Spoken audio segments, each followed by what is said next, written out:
Time to answer another question that's come in for Dr. Sean Riley and the team at Tulsa Spine and Rehab. Dr. Riley, it's summertime, which of course for many people means vacation, but that can also mean long hours sitting in a car or a plane. Let's talk about some useful tips for summer travel. Sure, yeah. Hopefully everyone is enjoying their summertime and fortunate enough to get out on a vacation or two. The first thing is just going to be common sense, which a lot of times when we're traveling with our families, it doesn't make any sense at all.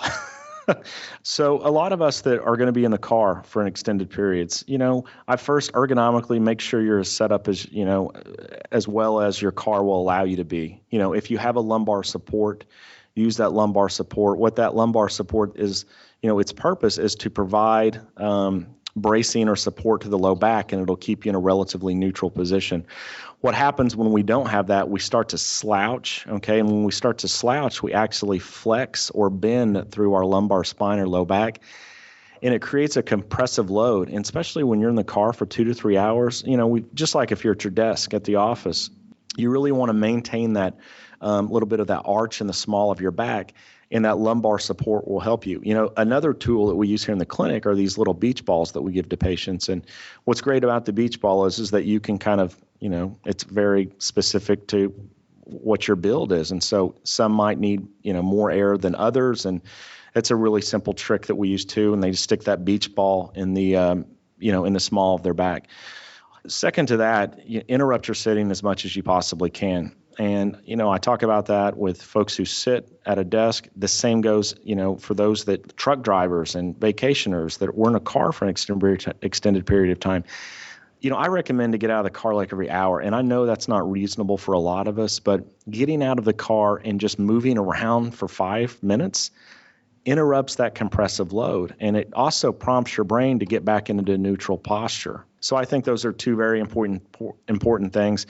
When we travel, we always pack a little cooler of water and some different things like that. I think staying hydrated is very important, obviously, and those types of things. And then if you have a spouse or some buddies or someone else in the car, if you can switch that up and, continue to move chairs or move seats, that helps you out a little bit. So, focus on your posture, get out and move around as much as you possibly can.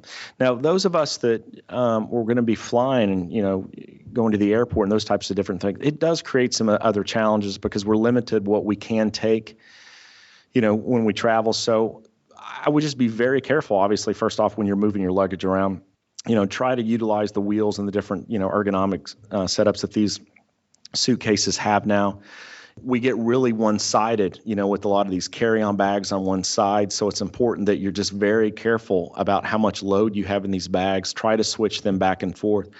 And, the beach ball is a great tool to use on the plane as well to keep you in that neutral posture. And I think to have reasonable and realistic expectations, a lot of times I see patients that are like, I had a flight to Boston last week and I was really uncomfortable when I got there. But, a day or two into it, I was fine. It's just one of those things, we're not wired to do this. A lot of us aren't wired to do those types of things. So I think it's important to have reasonable expectations as well. I have some experience with this. We're talking about driving long periods of time. On my recent family vacation, long period of time driving in the car, and I started to experience some neck pain and the back of my head, a little bit of a headache. And so I focused on that area. And so I thought, well, is it the headrest? Is it the way my seat is positioned? After a long period of time, I figured it out. It was the position of my armrest and where I was leaning.